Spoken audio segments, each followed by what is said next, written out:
स्वागत है दोस्तों एक बार फिर से आपके अपने YouTube चैनल यूटेक व्लॉग में। दोस्तों आज का यह वीडियो बहुत ही खास होने वाला है क्योंकि इस कहानी से हम अपने परिवार के महत्व को समझेंगे। तो बने रहिए वीडियो हमारे साथ आगे।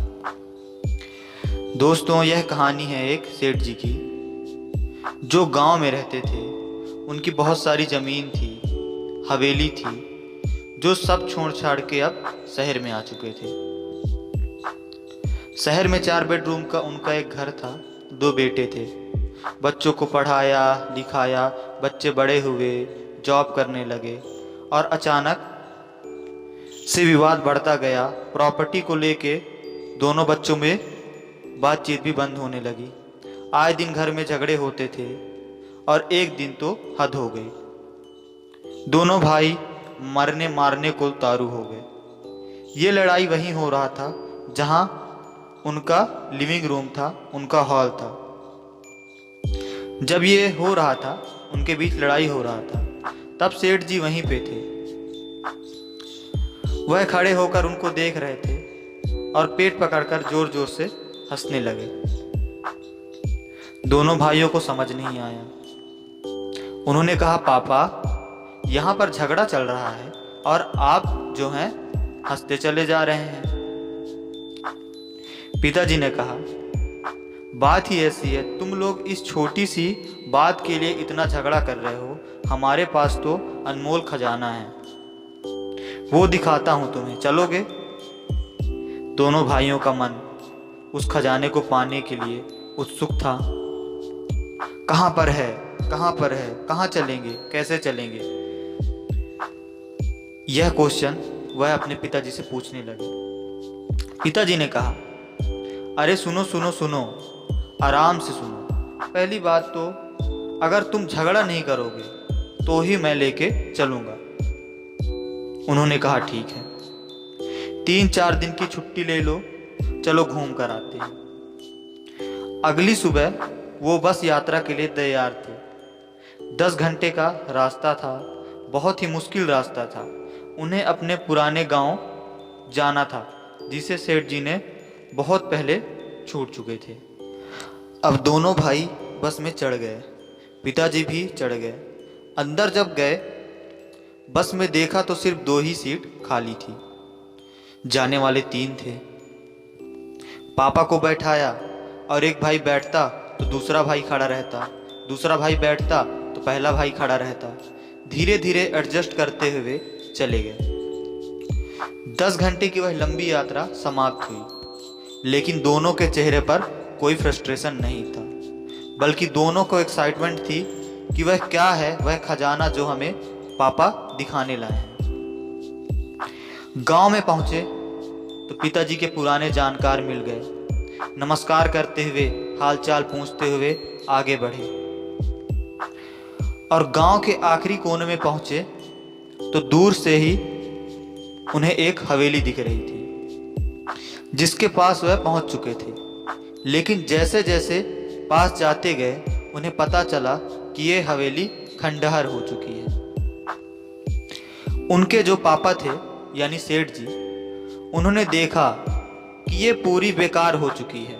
कबूतरों ने इस पर अपने घोंसले बना लिए हैं, बड़ी बड़ी झाड़ियां उग गई हैं।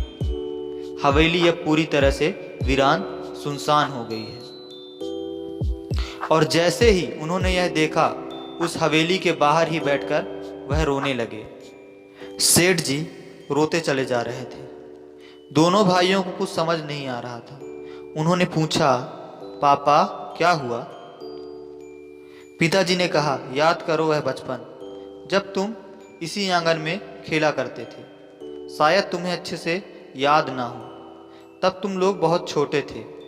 हम तुम्हें लेके शहर में चले गए। तुम्हें पढ़ाना था, लिखाना था, आगे बढ़ाना था। तुम्हें पता है, ये जो हवेली है, इसके लिए मैंने अपने बड़े भाई साहब से झगड़ा कर लिया था और हमारे बीच में भी झगड़ा इतना बढ़ने लगा था कि हम लोग भी एक दूसरे को मरने मारने में उतारू हो गए। बड़े भाई साहब ने बड़ा दिल दिखाया। उन्होंने कहा, तू रख ले हवेली। वो विदेश में जाकर के बस गए, लेकिन आज तक मुझसे कभी बात नहीं की, मुझसे मिलने नहीं आए, कभी भी मेरा हाल चाल नहीं जाना। सेठ जी की आंखें आंसुओं से लथपथ थी। सेठ जी ने कहा, इस हवेली के चक्कर में मैंने अपने बड़े भाई साहब को हमेशा के लिए खो दिया। जब कल मैंने तुम्हारा झगड़ा देखा तो मुझे लगा तुम मेरी जैसी गलती कर रहे हो। देख रहे हो ये हवेली जिसके वजह से मैंने लड़ा था, आज किसी काम की नहीं रही, सुनसान वीरान पड़ी हुई है। इसके बाद सेठ जी ने एक बहुत ही शिक्षाप्रद बात की है। उन्होंने पूछा, अच्छा ये बताओ, तुम दोनों में से ये हवेली कौन लेगा? दोनों बच्चों ने हंस के कहा, पापा यह तो किसी काम की नहीं है, क्या करेंगे हम इसे लेके। तब सेठ जी बोलते हैं, जिसके लिए तुम लड़ रहे हो एक दिन वो भी वीरान हो जाएगी, वह भी कुछ किसी काम की नहीं रह जाएगी। जब तुम लोग अपने बच्चों के पीछे लग जाओगे, कोई आएगा फिर कोई आएगा। यहाँ पर कोई परमानेंटली नहीं है जो प्रॉपर्टी पर अपना अधिकार हमेशा के लिए बनाए रखे।